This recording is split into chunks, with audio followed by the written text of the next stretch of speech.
letter from the Gantry. Thanks, Neil. To be totally honest, my final Premier League commentary of the season, Manchester United versus Aston Villa, wasn't actually from the Gantry. Host broadcaster TNT and BBC's Match of the Day took up all that available space, as they were quite entitled to do so. My sidekick for the day, Matt Holland, the former Republic of Ireland midfielder and now a board member at his old club Ipswich Town, and I were perched at the back of the press box. We still had an excellent view.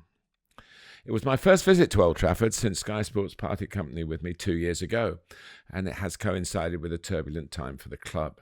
There were protests outside and banners inside, and the Europa League final defeat against Spurs hung like a dark cloud over the build-up to kick-off.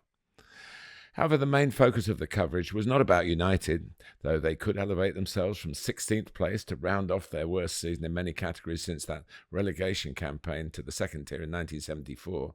Villa, though, were the story. Could they do what the Red Devils had failed to achieve the previous Wednesday, find a path into the Champions League? It wasn't in their own hands. Even with a win, they would need help from one result from elsewhere.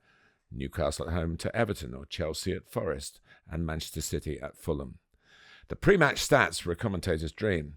United, with no Premier League victories in their previous 8 games, just 2 draws, bottom of a table you could draw up over that period. Whereas with 7 wins in their last 8, Villa would be top. United had won only 10 Premier League matches all season. Villa victorious in 9 of their previous 11.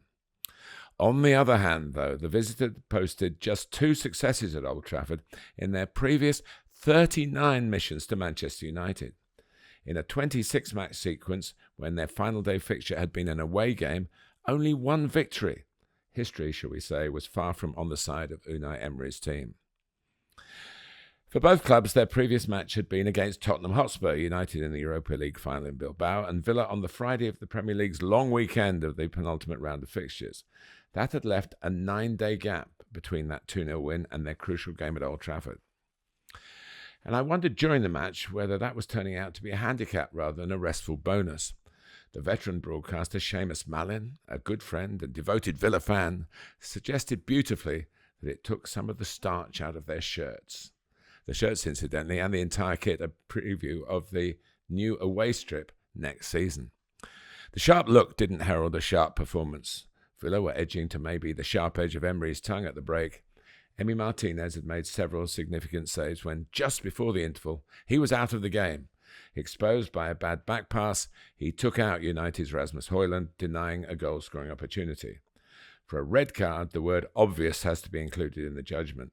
That was the only point that Villa could challenge, but their complaints were in vain. They were lucky to reach the break at 0-0, but now it involved a different team talk about how to marry the need for victory to being a man down. Matt and I were commentating from a position to the right of the camera, so we had an excellent view of the red card and the day's second moment of controversy. Still at 0-0, and with 10 men, it looked as though Villa had gone a goal up. Morgan Rogers steering the ball away from Altay Bayındır, United's second-string goalkeeper, who didn't look as though he had complete control of it, and putting it in the empty net. However, referee Thomas Bramall had already blown for what he saw was a foul by Rogers when he challenged Bayındır. That immediately not only ruled out the goal, but also any chance of a review. As commentators, we hear the VAR end of the conversation, and all that Stuart Atwell at Stockley Park could say was, "Confirm, whistle went before the ball went into the net."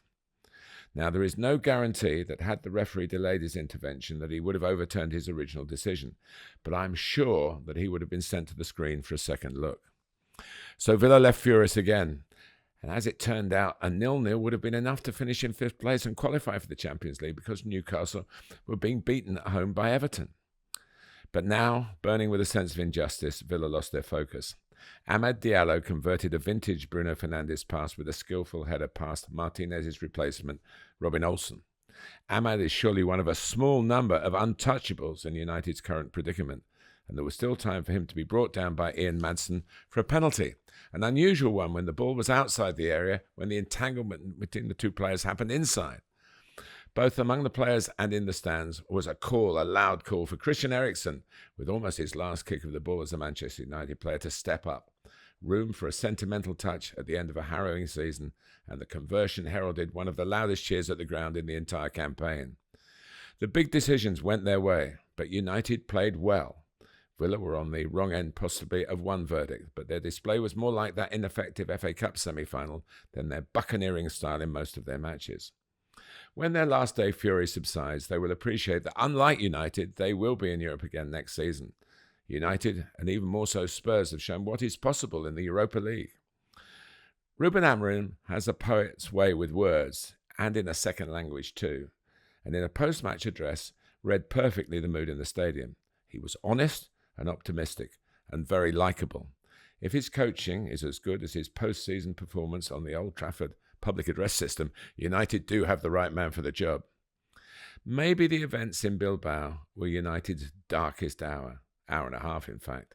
So possibly, just possibly, a hint of a new dawn at the Theatre of Dreams.